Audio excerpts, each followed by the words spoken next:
Waalaikumsalam. Waalaikumsalam warahmatullahi wabarakatuh. Ya, alhamdulillahilladzi arsala rasulahu bil huda wa dinil haq liyuzhirahu 'alad dini kulli wa kafa billahi syahida. Asyhadu an la ilaha illallah wa asyhadu anna Muhammadan abduhu wa rasuluhu la nabiyya ba'da. Rabbi shrah li sadri wa yassir li amri wahlul 'uqdatam min lisani yafqahu qawli.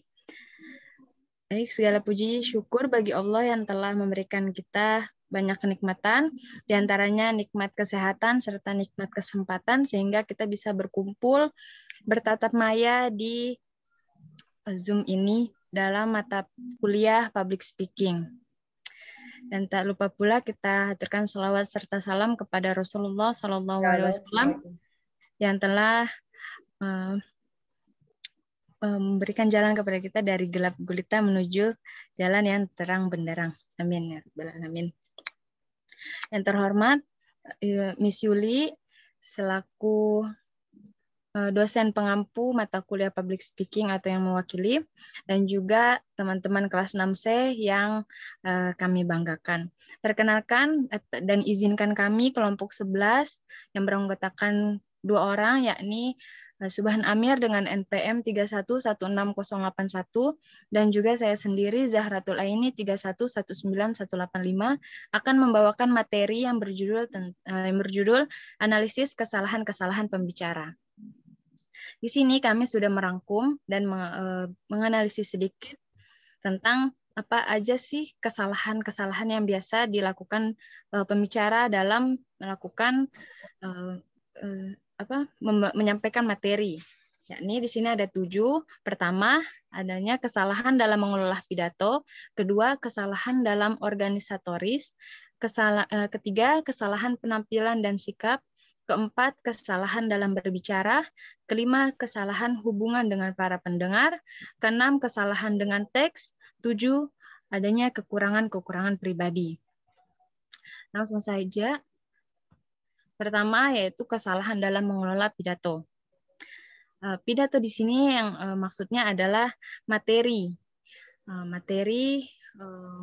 yang akan disampaikan kepada para pendengar. Di sini pertama bisa kita lihat pidato tidak cukup menjelaskan pokok-pokok penting. Nah, di sini biasa terjadi ketika public speaker atau pemateri atau pembicara ketika menjelaskan kepada audiensnya itu bertele-tele ibaratnya ya. Kayak jadi dia mengajak para audiensnya itu berputar-putar dalam menjelaskan sehingga para pendengar pun susah untuk memahami pokok-pokok penting atau pokok-pokok penting yang dijelaskan oleh pembicara. Kedua, adanya kekurangan informasi sebelumnya mengenai situasi pendengar.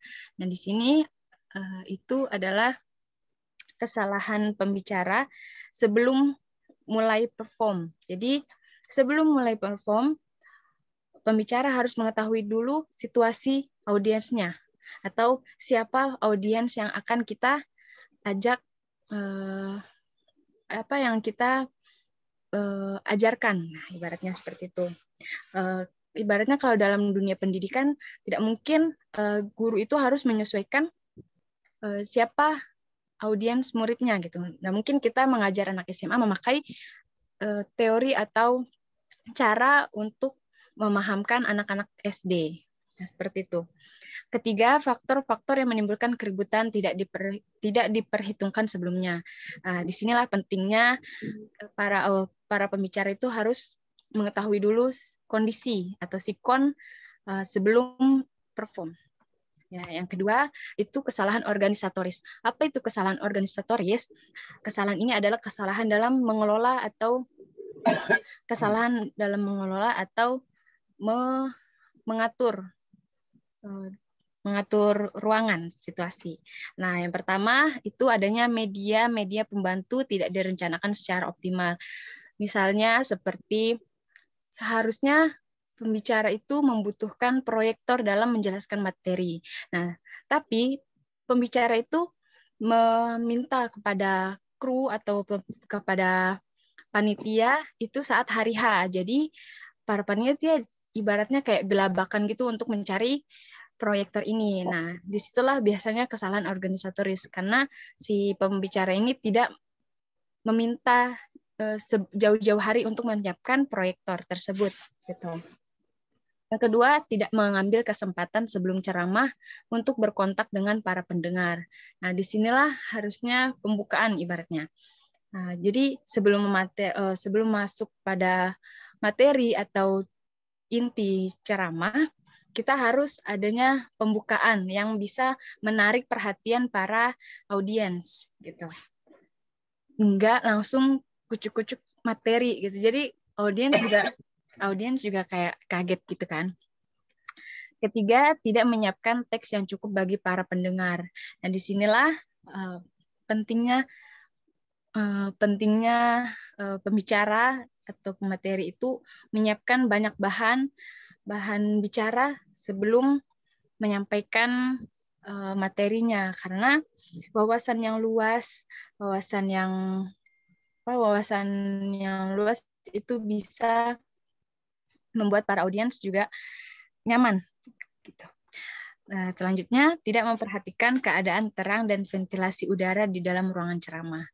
Ini juga harus diperhatikan ya, karena ventilasi udara itu juga cukup penting. Ketika misalnya di dalam ruangan itu tidak ada ventilasi, itu juga akan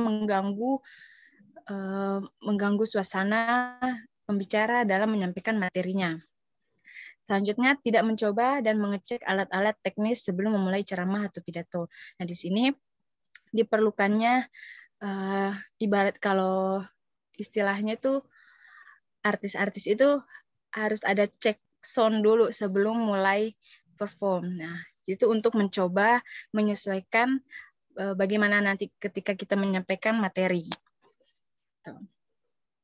Selanjutnya adalah kesalahan penampilan dan sikap. Pertama, kita bahas kesalahan penampilan. Nah, di sini ada penampilan yang tidak bersemangat. Nah, tentu saja karena kalau misalnya first impression-nya pembicara itu tidak bersemangat, maka audiens pun lebih tidak bersemangat gitu untuk mendengarkan apa yang ia sampaikan. Jadi sebaiknya para pembicara itu menampilkan penampilan yang semangat gitu. Bukan hanya dari isi materi saja. Percuma ketika isi materi yang disampaikan itu bagus dan juga bermanfaat, tapi cara menjelaskan atau penampilannya pembicara ini tidak mencerminkan semangat, jadi audiens pun tidak ikut bersemangat. Kedua, ada kontak mata dengan para pendengar. Nah, di sini pentingnya adanya eye contact sebelum mulai masuk materi. Jadi, pembicara harus menjalin eye contact dulu untuk menarik perhatian para audiens. Ketiga, kesalahannya itu hanya mengarahkan mata dan perhatian pada satu titik atau tempat di dalam ruangan. Keempat, itu membuka halaman pidato terlalu keras. Dan kelima, terlalu terkait pada teks dan kadang-kadang berbicara bebas. Nah, di sini perlu adanya, ini sebenarnya kesalahan dalam organisatoris ya, karena yang harusnya jadi membahas tentang teknologi di zaman sekarang, dia menjadi bahas yang lain-lain gitu. Jadi ibaratnya nggak nyambung sama pembahasan awalnya. Nah, di situ. Keenam, adanya dalam pembeberan kurang ada selingan seperti anekdot, lelucon atau visualisasi. Nah, ini sama aja seperti kita mengkondisikan diri kita sebagai siswa, pelajar atau mahasiswa, lalu kemudian seorang dosen memberikan materi itu lurus-lurus aja gitu. Pasti kita juga akan merasa kayak ngantuk atau bosan gitu. Jadi itulah pentingnya para pembicara atau public speaker itu menyelipkan lelucon di antara materi yang disampaikan. Karena ada sebuah penelitian juga yang menjelaskan bahwa otak itu akan otak itu mampu menangkap konsentrasi itu dalam 30 menit pertama. Maka dari itu setelah 30 menit pertama dan dilihat para audiensnya juga udah mulai ada yang ngantuk atau ada yang kayak gimana, itulah diperlukannya ice breaking untuk mengembalikan semangat para audiens kembali. Next, itu kesalahan dalam bersikap. Nah, kesalahan dalam bersikap itu misalnya sudah mulai berbicara meskipun suasana belum tenang. Nah, ini yang perlu diperhatikan oleh pembicara. Jadi, sebelum kita mulai berbicara atau memulai salam, itu kita harus memperhatikan dulu suasana para audiens. Jadi, kalau misalnya kita udah berbicara panjang lebar tapi audiens itu masih gaduh, masih ada, itu kayak nggak materi yang kita sampaikan tuh nggak paham gitu, nggak bisa dicerna oleh para pendengar. Jadi kita harus bisa membuat suasana itu tenang dulu baru kita berbicara. Kedua, itu kesulitan waktu dalam memberikan salam kepada para pendengar. Ya, ini juga sama seperti pembahasan pertama. Jadi kita harus bisa membuat suasana tenang dulu, baru kita memberikan salam kepada para pendengar. Ketiga, berdiri terlalu jauh dari mikrofon sehingga suara tidak jelas. Nah, di sini diperlukan juga, karena kalau misalnya suara nggak jelas didengar oleh para pendengar, itu membuat semangat belajarnya para pendengar tuh kurang, merasa dia dan materi yang kita sampaikan juga kurang terdengar sama mereka, sehingga kita perlu mendekatkan mikrofon sehingga suara kita terdengar. Keempat, yaitu gerak-gerik dan mimik kurang menyokong ucapan-ucapan. Nah, di sini misalnya ketika ada suatu hal yang bersemangat, kita juga menjelaskannya bersinergi gitu, sehingga itulah yang menyokong ucapan-ucapan itu. Jadi para audiens pun ikut bersemangat ketika kita mengucapkan atau menjelaskan hal-hal yang berbau semangat gitu. Kelima, kekurangan teknik untuk menurunkan rasa tegang para pendengar. Nah, ya, sekian dari pembahasan saya. Selanjutnya akan dijelaskan oleh Saudara Subhan Amir.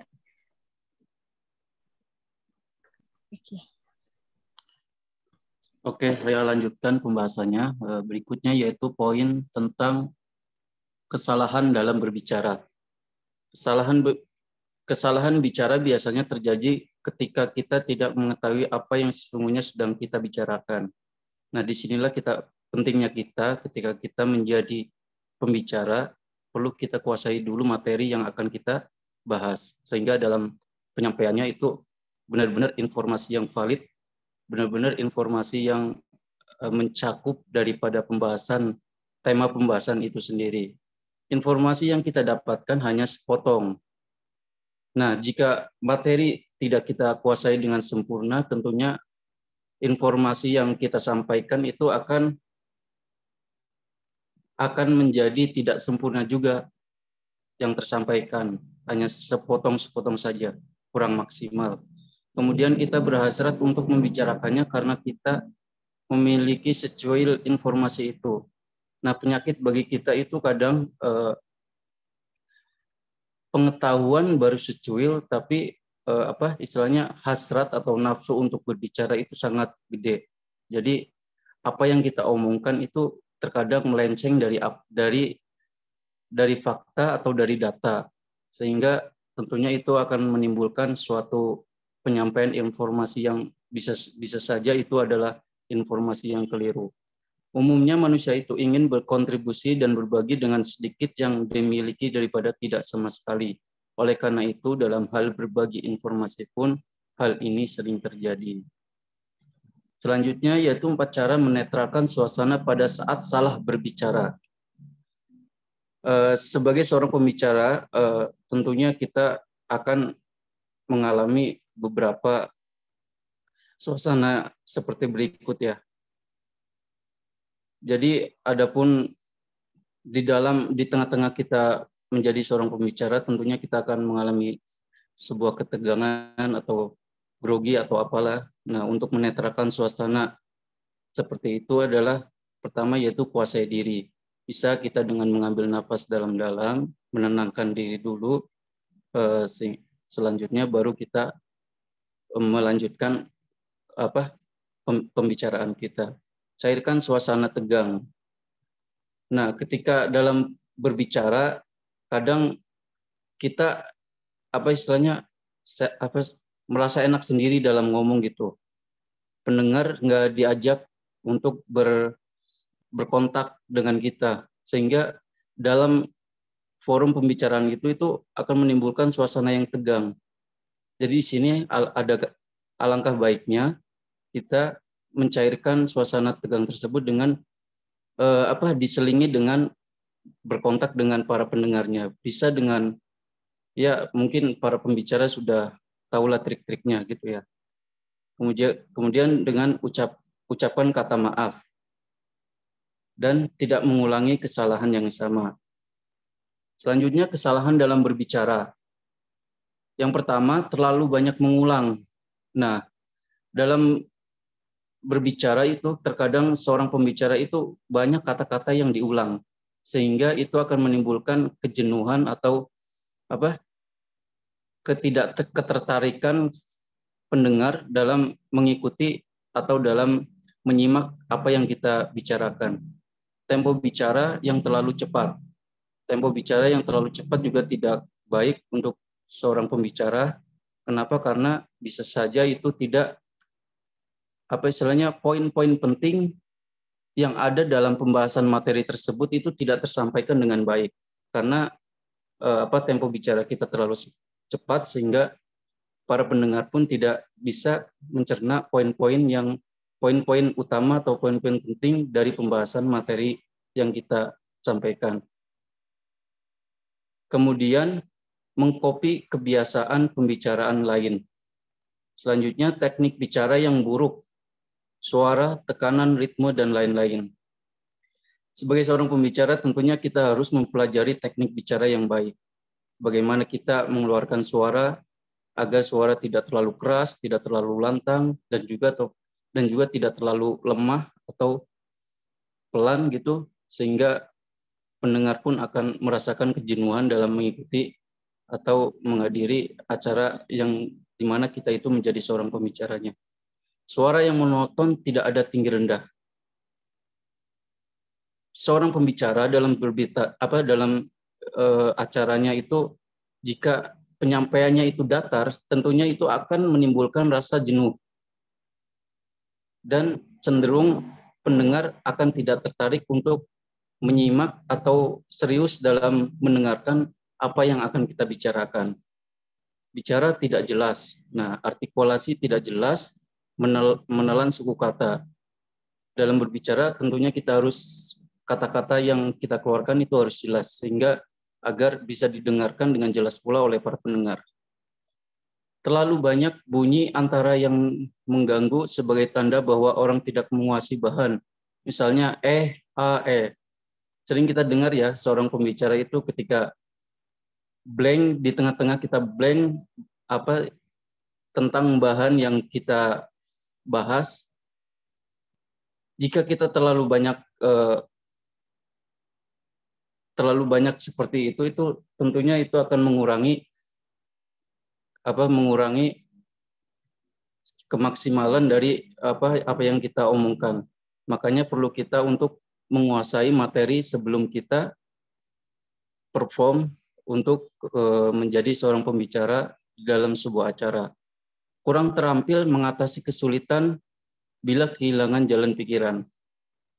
Di sini kita diperlukan untuk menguasai teknik-teknik bagaimana cara menetralkan tadi yang seperti apa kita bahas di atas, cara menetralkan ketegangan. Sebab jika kita di tengah-tengah pembicaraan kita kemudian kita ngeblank, tentu itu akan menimbulkan rasa kepada kita juga tegang atau grogi atau apa. Makanya kita harus menenangkan diri sehingga apa yang kita sampaikan itu bisa berjalan dengan baik. Terlalu sering menegur atau menyinggung seorang wanita di dalam ruangan, meskipun hanya dialah satu-satunya wanita yang hadir. Nah, perlu kita perhatikan ya, jika dalam sebuah forum itu ada kelompok minoritas, jangan terlalu kita sering singgung, sebab bisa saja nanti mereka tersinggung dan cenderung tidak ingin melanjutkan untuk menyimak bahan materi tersebut. Penggunaan dan penerapan kata-kata asing yang salah. Kemudian kesalahan hubungan dengan para pendengar. Di sini perlunya kita untuk menjalin hubungan dengan para pendengar seperti yang di atas disampaikan di awal pembahasan materi. Perlu kita ya, di awal pembahasan materi kita perlu untuk bersalam, pembukaan, perkenalan atau apa kepada para pendengar, sehingga para pendengar pun bisa merasakan kedekatan dengan pembicara tersebut. Kesalahan dengan teks. Selanjutnya yaitu kekurangan pribadi. Pandangan mata yang tidak terkontrol, terlalu sungguh-sungguh, selalu tertawa, dan dahi selalu berkerut. Kemudian memukul podium terlalu kuat. Kelihatan mengantuk, grogi, dan tegang. Cepat gugup dan cemas kalau ada seruan di tengah pidato. Kemudian tidak ada dinamika. Dan selanjutnya menunjukkan kelainan pada diri sendiri seperti menggaruk-garuk telinga, menggaruk-garuk kumis, memakai kancing baju, dan menggigit bibir. Tentunya kekurangan pribadi ini kita bisa tangani dengan banyaknya kita latihan dan kuasai teknik-teknik daripada untuk mengurangi ketegangan ketika kita menjadi seorang pembicara. Saya rasa pembahasan dari materi kelompok kita sudah cukup. Selebihnya saya kembalikan kepada Zahra. Silakan. Terima kasih. Assalamualaikum warahmatullahi wabarakatuh. Waalaikumsalam warahmatullahi wabarakatuh. Terima kasih rekan saya yaitu Bapak Subhan Amir. Ya, silahkan teman-teman yang ingin bertanya atau diskusi, atau kita mau lanjut ke kelompok selanjutnya. Kiranya kita lanjut dulu kali, Zahra. Oke, baik. Ya. Saudara Irsal Sabila gimana? Menyimak? Siap. Hadir. Suaranya kedengeran nggak? Dengeran. Alhamdulillah. Ada pertanyaan kepada pemakalah tadi, Saudara Subhan dan Zahratul Aini. Teman-teman bisa disiasati dengan di chat Zoom, atau mungkin nanti bisa disampaikan secara langsung. Oke, silakan Irsal. Oke, siap. Ini saya screen dulu ya. Share screen-nya lewat laptop atau HP nih? Oh ya. Lewat laptop. Udah ya? Udah masuk ya? Bentar. Oke, udah lihat semua kan ya?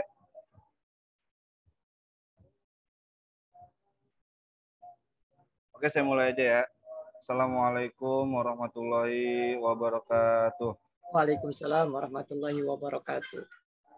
Alhamdulillahirabbil wa bihi nasta'in wa ala umuri dunya waddin. Wassalatu wassalamu ala rasulillah ajmain, amma ba'du. Yang sama-sama kita hormati dosen pengampu kita, Gus Yuli, dan yang sama-sama saya hormati ketua kelas dan rekan-rekan teman satu jurusan ya, mungkin satu kelas. Dan insya Allah selalu diberi keberkahan, diberi semangat oleh Allah Subhanahu wa Ta'ala. Di sini saya akan membawakan materi tentang public speaking, yaitu kuasai medan perang dan alat bantu pembicara. Nah, di public speaking ini saya akan menjelaskan tentang kuasai medan perang dan alat bantu pembicara. Yang bisa disebut medan perangnya ini yaitu keadaan ketika kita melakukan seperti pidato ataupun ceramah ataupun yang lainnya, dan kita harus memahami medan perangnya ataupun tempat kita untuk melakukan aksinya. Dan alat bantu pembicaranya ini banyak alat-alat bantu ketika kita akan melakukan pidato, ceramah, ataupun ketika berbicara di depan. Nah, kita akan memperluas lagi tentang kuasa medan perang dan alat bantu pembicara. Kita akan next ke slide 2, tapi sebelumnya saya sendiri karena saudara Sofyan cuti, jadi di kelompok 12 saya sendiri untuk melakukan penjelasannya. Nah, di sini di tempat di slide kedua terdapat tempat pidato. Jadi balik lagi ke medan perangnya gitu. Nah, ini medan perang, tempat pidatonya harus kayak gimana? Nah, hal yang harus diperhatikan dalam berpidato di medan perangnya yaitu yang pertama, tidak boleh terlalu jauh dari pandangan gitu. Pandangan apa? Pandangan antara audiens dan si pembicara ini atau pemateri ini gitu. Nah, yang kedua yaitu tidak boleh terlalu tinggi melampaui kepala mendengar. Dalam arti panggung yang terlalu tinggi tidak baik gitu. Jadi misalkan ketika kita ingin pidato ceramah ataupun ingin membawakan materi, sebaik mungkin di mana panggung tidak melebihi tinggi dari audiensnya. Yang ada nanti audiensnya bukan melihat ke pematerinya, tetapi malah ketutupan dengan panggung yang sangat tinggi gitu. Jadi si pemateri ini tidak kelihatan oleh audiens gitu. Jadi secara tempatnya itu terlalu tertutup gitu. Panggungnya jangan sampai melebihkan gitu. Nah, yang ketiga pandangannya tidak boleh melawan matahari atau cahaya.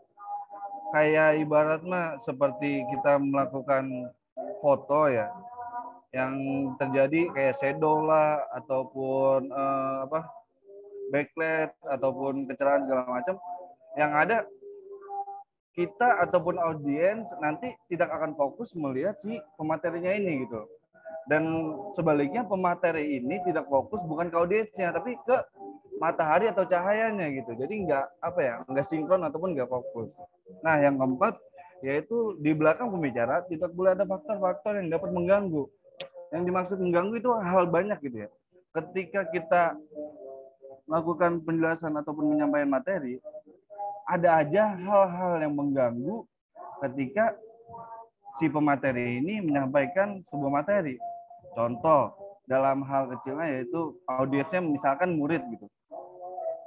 Nah, yang di belakang ini ketika si pemateri ini melakukan penyampaian, si muridnya ini malah bercanda ataupun menghiraukan. Nah, di situ faktor-faktor yang sangat mengganggu. Jadi kayak kita tuh membawakan materi tapi materinya kita itu tidak didengar gitu. Tidak hanya murid. Seperti kayak belakang kita tuh misalkan ada saya pernah lihat tuh kayak memberikan pidato dalam suatu acara itu di pinggir jalan, misalkan kayak gitu. Itu kan hal faktor-faktor yang mengganggu. Karena apa? Yang pertama, suara motor, suara mobil lah, suara apapun itu yang membuat jadi terganggu. Nah, yang kelima yaitu tempat berdiri atau mimbar sebaiknya tertutup. Nah, ini maksudnya tipe alias tempat gitu. Nah, tempat berdiri atau mimbar sebaiknya tertutup. Kenapa? Jadi supaya kita lebih fokus lagi untuk melakukan penyampaian materi gitu. Jadi mimbarnya kalau bisa yang tertutup gitu. Karena ada beberapa materi yang tidak menghafalkan tetapi dibaca dan memperluaskan gitu. Nah, kita next lagi ke slide ketiga. Slide ketiga yaitu ruang pidato. Nah, kita harus memahami juga tentang ruang pidato ini. Apa yang dimaksud? Nah, yang dimaksud ada dua hal penting yang harus diperhatikan dalam berpidato di ruangan gitu. Nah, mungkin tidak hanya di ruangan ya, tapi misalkan di tempat-tempat terbuka. Nah, kita lebih menuju ke ruang pidatonya gitu. Nah, yang pertama yaitu ruang pidato tidak boleh terlalu besar ataupun kecil. Kenapa kok bisa seperti itu? Jadi ruang yang hanya setengahnya terisi oleh pendengar yang juga kurang baik untuk pidato. Nah, kalau kita mendapatkan ruang yang sangat kecil, otomatis nggak kondusif ketika jamaahnya banyak. Nah, ketika kita menggunakan ruangan yang sangat besar, tetapi audiensnya sedikit gitu. Jadi kayak kurang ngebalance lah gitu. Nah, yang kedua yaitu jika ruangan besar. Nah, bahwa pembicara bisa melihat semua pendengarnya, bahwa ia dapat dilihat oleh semua pendengar, bahwa tidak boleh ada orang yang duduk ataupun berdiri di belakang tiang tengah ruangan. Nah, misalkan seperti di masjid, di musola itu kan ada tiang yang mungkin ada beberapa musola ataupun masjid yang tiangnya ada di samping kanan kita ataupun di tengah gitu. Nah, gimana cara ini audiensnya ini tidak melakukan hal-hal yang aneh di tengah-tengah tiang, misalkan berdiri lah ataupun menutupi audiens yang belakangnya. Itu hal-hal yang kita harus hindarkan gitu. Kita next ke slide ke-4 ya. Nah, di sini dijelaskan lagi supaya bisa berhasil dalam membawakan pidato di dalam ruangan besar, ada 7 ketentuan yang harus diperhatikan. Jadi bukan ketentuan yang harus dijalankan, tetapi diperhatikan lagi ketika kita ingin membawakan materi ataupun pidato di dalam ruangan besar. Itu termasuk dalam public speaking gitu. Nah, yang pertama apa? Yang pertama yaitu sesuaikan diri dan suara Anda dengan pendengar yang berdiri paling jauh. Jadi ibarat mah kita melakukan materinya ini dengan suara yang tegas, suara yang lantang. Gitu. Yang kedua yaitu berbicara dengan tempo yang berirama. Maksudnya dalam tempo yang berirama, jangan monoton gitu loh. Ketika kita menyampaikan pidato kan biasanya ada yang monoton, kayak contohnya ya, mungkin ini karakter orang berbeda-beda. Contohnya seperti kita tuh menyampaikan dengan monoton kayak nggak ada nadanya, nggak ada gerakannya, cuman biasa-biasa aja. Kayak contoh misalkan, Assalamualaikum warahmatullahi wabarakatuh. Alhamdulillah, alamin. Jadi kayak kelihatannya tuh kayak audiensnya itu terlalu bosan lah untuk melihatnya karena tidak ada keterikatan supaya gimana caranya audiensnya ini bisa mendengarkan materi apa yang kita sampaikan gitu. Nah, yang ketiga itu perhatikan konsonan-konsonan tajam. Yang dimaksud dengan konsonan-konsonan tajam yaitu hal-hal yang kita lihat di setiap yang tidak terlihat oleh kita, kayak misalkan audiensnya ini ketutupan oleh tiang gitu. Jadi kita harus benar-benar paham gitu dengan konsonan-konsonan tajam itu. Nah, yang keempat yaitu pengeras suara yang cukup baik. Nah, biasanya ada beberapa pemateri yang mendapatkan sound atomiknya itu kurang bagus, ada yang kayak putus-putus lah gitu suaranya. Nah, itu yang harus kita perhatikan juga. Kalaupun terlalu besar itu nggak baik gitu. Maksudnya bukan dalam arti nggak baiknya, kita harus melihat audiensnya dulu. Banyak kan ya audiensnya. Mungkin kalau banyaknya seperti kayak kita melihat konser, ya nggak apa-apa itu soundnya akan besar gitu. Tapi kalau misalkan kita audiensnya cuma 10-20 orang, menggunakan sound besar, yang ada kurang efektif gitu. Terlalu risih lah gitu. Nah, yang kelima yaitu resonansi yang lebih besar, resonansi gitu. Nah, yang keenam, mengucapkan dengan jelas suku kata. Ada beberapa pemateri ataupun pemateri ataupun pidato yang menyampaikan sebuah materi tetapi tidak dengan jelas untuk menyampaikan materi ataupun kata-katanya. Jadi kayak kita ngomongnya tuh kayak kayak lurus aja gitu. Misalkan seperti mengucapkan dengan jelas suku kata dengan bunyi senggau atau diperkeras. Nah, itu kan dengan hal penyampaian yang jelas suku katanya gitu. Itu yang harus diperhatikan. Nah, yang ketujuh yaitu bunyi singau diperkeras dan memperluas bunyi vokal. Yang dimaksud ini yaitu antara mic dan vokal kita harus ngebalance juga. Kita harus bisa mainin irama-iramanya. Nah, itu di slide keempat. Nah, kita next ke slide ke-5. Di sini tidak hanya tempat, tapi masalah ruang juga ada. Masalah-masalah tekniknya. Yang pertama yaitu berusahalah mencari tahu apakah suara Anda cukup ternak ataupun terdengar oleh semua orang di dalam ruangan itu. Nah, jadi kita berusaha mencari tahu, ini yang belakang audiensnya bisa dengar apa enggak nih? Gitu. Biasanya ada audiens yang tidak mendengar pemateri ketika menyampaikan materi gitu. Jadi kita harus memahami atau mencari tahu juga gitu. Nah, yang kedua yaitu bagaimana keadaan listrik dan alat-alat teknik lainnya seperti mic, pembesar suara dan sebagainya. Jadi kita harus memahami juga di situ, minta setting. Misalkan ketika kita menyampaikan materi, ada hal baiknya kita tanya dulu, ini soundnya pas nggak dengan suara kita? Nggak apa-apa, itu hal yang wajar dan lumrah supaya kita lebih menjiwai dalam menyampaikan materi gitu. Nah, yang ketiga yaitu apakah ada proyektor, layar dan lainnya. Nah, itu hal-hal yang kayak gitu hanya sebagian gitu. Ada yang menggunakan proyektor, ada yang menggunakan papan tulis. Contoh yang menggunakan papan tulis seperti Ustadz Adi Hidayat. Nah, kalau Ustadz Adi Hidayat kan itu menggunakan papan tulis gitu. Jadi kayak sistemnya itu menjelaskan seperti kita sedang sekolah. Nah, itu hal yang efektif juga. Misalkan ada lagi yang di sebuah ruangan gitu menggunakan proyektor. Nah, jadi gimana caranya? Yaitu berusaha mencari tahu apa yang ada gitu. Nah, yang keempat yaitu beberapa menit sebelum mulai sebaiknya mengontrol seluruh alat teknik sekali lagi. Nah, yang dimaksud ini supaya nanti di pertengahan jalan materi ataupun di pertengahan yang kita sampaikan itu tidak ada terkendala.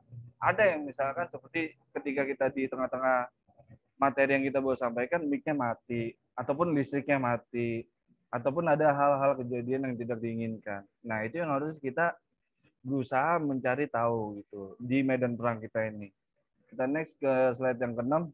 Nah, tidak hanya lokasi, tidak hanya tempat, tidak hanya ruangan, ataupun yang lainnya, tetapi hal yang kita harus pahami yaitu kita harus melihat nih jenis-jenis mikrofonnya nih. Gitu. Karena penyampaian materi itu lebih baik menggunakan kayak sound ataupun mic lah gitu supaya lebih menjiwai gitu. Yang pertama tipenya yaitu personal mic atau lavalier mic.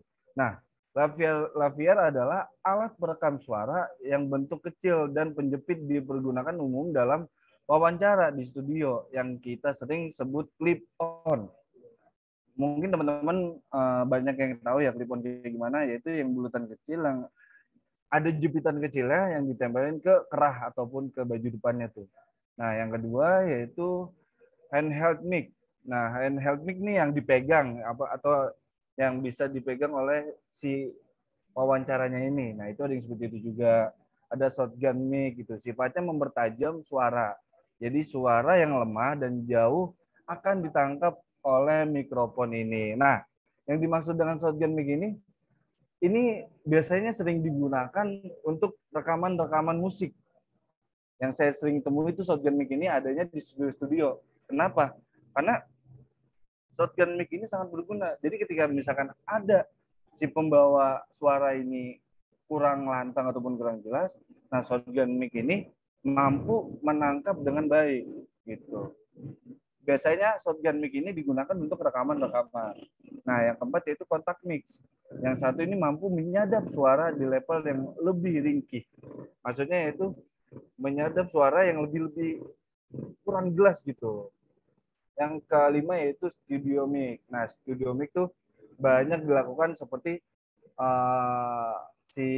misalkan yang mengcover lagu tuh. Itu kan ada biasanya di depannya dia tuh ada mic. Nah, rata-rata yang bagus itu menggunakan studio mic itu yang seperti bulat kecil lagi gitu yang ada di depan dia ketika melakukan cover musik gitu. Kita next ke selanjutnya. Nah, di sini kita lanjut lagi merangkap ke alat bantu. Nggak mungkin dong kita melakukan pidato ataupun pemberian menyampaikan materi tidak alat bantunya. Pasti ada alat bantunya gitu. Nah, alat bantu visual. Yang dimaksud dengan alat bantu visual yaitu alat bantu visual banyak orang berpikir bahwa menggunakan banyak alat bantu visual bisa menutupi presentasi yang buruk. Jadi tidak hanya kita menyampaikan gitu. Jadi alat bantu visualnya ini bisa membantu kita bisa membantu kita dalam presentasi yang kurang baik gitu. Nah, yang kedua yaitu alat bantu elektronik. Nah, yang dimaksud alat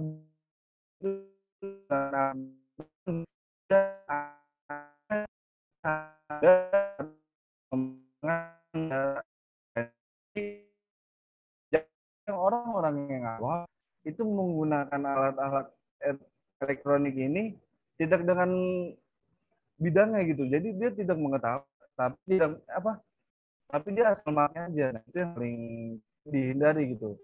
Jadi kita harus mempelajarinya dulu gitu dan melakukan persiapan tambahan sehingga penggunaannya bisa diintegrasikan dengan baik presentasi secara keseluruhan. Nah, jadi alat bantu ini yaitu mendukung ataupun mendorong ataupun membantu ketika kita akan melaksanakan pidato, ceramah ataupun pemateri ataupun penyampaiannya. Itu yang harus kita pahami dalam dalam melakukan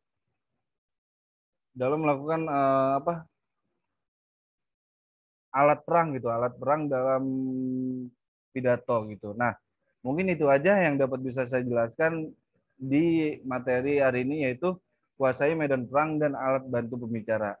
Mungkin dari teman-teman semua ada yang ingin menambahkan ataupun ingin bertanya, diperbolehkan, dan mohon maaf juga atas penyampaiannya yang kurang bagus ya mungkin ya. Mungkin itu aja dari saya. Cukup sekian. Assalamualaikum warahmatullahi wabarakatuh. Waalaikumsalam warahmatullahi Waalaikumsalam warahmatullahi. Silakan bisa di stop screen-nya. Oke. Saudara Irsal. Oke. Siap. Untuk sesi ini silakan kiranya jika ada pertanyaan untuk kedua pemakalah bisa teman-teman sampaikan, bisa secara langsung. Utamanya bisa disampaikan secara langsung. Ayo, mari. Siti Rahayu nih mau bertanya nih.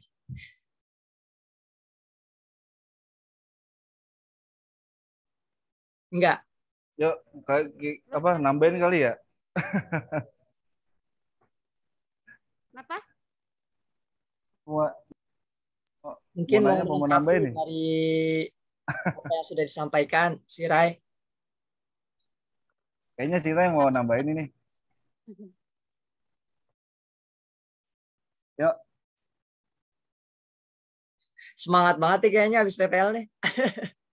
Capek. Oke. Sambil menunggu mungkin ada tambahan ataupun pertanyaan. Tadi saya mau sharing terkait kelompok Zahratul Aini. Gimana Zahro? Terkait tadi disampaikan fokus. Kalau nggak salah konsentrasi ya 30 menit gitu ya. Ya. Mungkin sekedar sharing aja. Yang kalau kita pahami kan dalam proses pembelajaran gitu. Pertama saya ke pembelajaran dulu. Itu biasanya tingkat SD, biasanya JP itu 30 menit. 35 menit gitu ya Zahra ya. Kemudian di tingkat SMP 40 menit. Satu JP-nya. Kemudian di SMK biasanya 45 menit. Nah, jadi kalau saya mengambil kesimpulan, kan itu beda-beda ya. Di SD itu 35 menit, di SMP 40 menit, dan juga di SMK 45 menit. Jadi maksudnya, saya ambil kesimpulan bahwasanya setiap orang itu, terutama tingkatan ya, itu punya konsentrasi yang berbeda-beda. Jadi untuk 30 menit ini, bilangannya itu di usia berapa dulu gitu. Nah, kalau saya mungkin itu berbeda-beda karena ketika melakukan proses pembelajaran juga, kenapa beda-beda tuh waktu dari satu ke satu gitu, dari satu tingkatan ke tingkatan yang lain, karena jelas sudah dipertimbangkan dengan secara baik dari psikologisnya maupun lain-lainnya. Namun memang ketika kita untuk self impression itu yang pertama, first impression itu memang makanya kita harus kemas di pembukaan. Karena awal mula itu yang akan menarik akan menarik pendengar ketika melihat apa yang kita sampaikan di beberapa menit yang akan datang. Jadi di awalnya, makanya memberikan dampak baik. Maksudnya pengaruh di awal itu harus benar-benar dimaksimalkan gitu. Boleh dengan pembukaannya, atau mungkin dengan jargon, atau mungkin dengan ice breaking gitu. Dan tadi kan sudah disampaikan bisa di sela-sela itu diberikan ice breaking biar nggak bosan gitu ya. Itu sih tambahan dari saya. Jadi untuk konsentrasinya itu disesuaikan dengan usia ya. Dan pastinya untuk memberikan konsentrasi yang panjang di awal itu semestinya bisa dikemas dengan baik. Bisa di pembukaan terutama. atau bisa juga dengan memberikan jargon-jargon yang di dalamnya memberikan motivasi, gitu, motivasi kepada pendengar biar dia nantinya bisa keep gitu, tetap semangat lah dalam proses acara berlangsung itu ketika mendengar apa yang kita sampaikan. Itu aja Zaratullah ini. Iya, terima kasih Bang Salman. Nah, terus untuk Alhamdulillah nggak nanya ya. oh nanya nih. Jangan, nggak usah nanya, nggak usah. Ya udah kalau nggak nanya nggak apa-apa.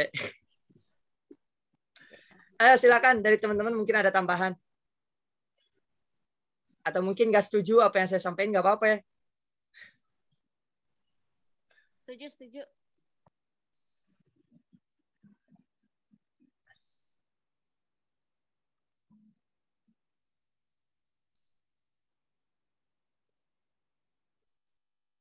Ya, terima kasih atas sarannya Bang Salman.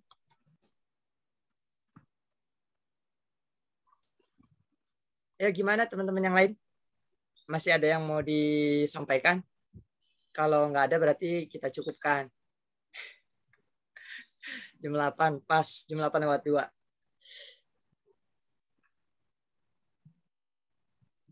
Cukup ya? Mungkin ya? Teman-teman mungkin masih Ya, cukup. kegiatan yang lain. Tadi juga udah di stuck sama Zaratullah ini. Enggak, teman-teman udah panjang. ini pembahasannya mudah dipahami, jadi Ya, udah dapat dipahami oleh teman-teman sekalian.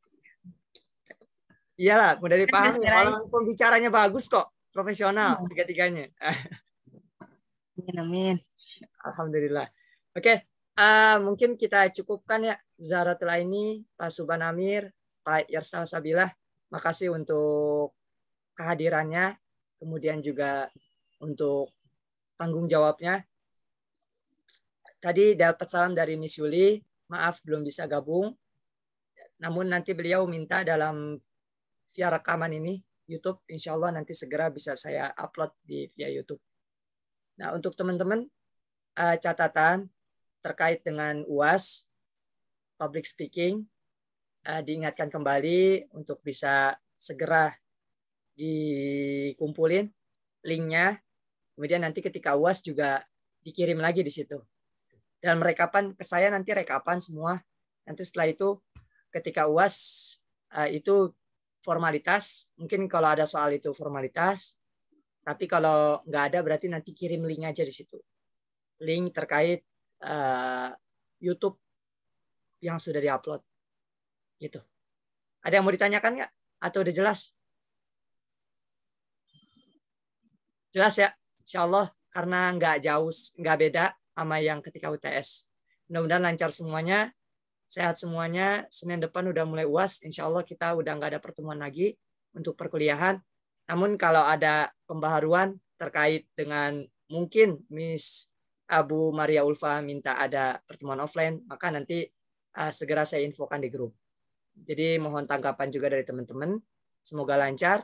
PPL-nya yang masih mudah-mudahan lancar semua. Yang ada kendala mudah-mudahan dimudahkan semuanya. Amin. Mari kita tutup pembelajaran kita pada malam hari ini dengan bersama-sama membaca ayat Alhamdulillahirabbil alamin. Alhamdulillah. Ya subhanakallahumma wa bihamdika asyhadu an la ilaha illa anta astaghfiruka wa atubu ilaik. Nanti mohon kiranya bagi teman-teman yang dari 6C nanti tetap di sini karena saya pengen kasih lihat hasil voting kemarin kita. Ya, biar transparan semuanya. Assalamualaikum warahmatullahi wabarakatuh. Waalaikumsalam warahmatullahi wabarakatuh. Pak Subhan mau nanya, oh udah keluar duluan. KKS, dia udah KKS belum? Ini ya, kemarin yang udah isi 17 orang. Karena kan waktunya juga udah lama. Nah ini hasilnya. Ini hampir 17 orang yang udah isi. Jawaban 17 ya di atas. Nah ini untuk jawaban pertama. Jadi untuk pembelajaran agama Islam berbasis TIK ini hampir 10 orang. Ya, di sini kelihatan ya untuk bilangannya. Karakter building lumayan cukup banyak peminatnya. Kemudian di sini retorika dakwah. Nah untuk pilihan 2 ini, kalau saya akumulasiin tetap ya yang mendominasi.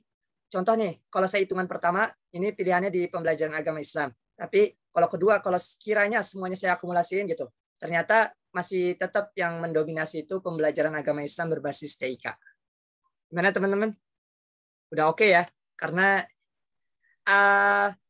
ini udah cukup lama, jadi nanti untuk yang 3 orang atau 5 orang yang belum mengisi berarti mau nggak mau ngikut. Ya, diantaranya Pak Muiz ini belum ngisi, kemudian sama teman-teman yang lain gitu. Jadi ini hasilnya. Sebentar saya stop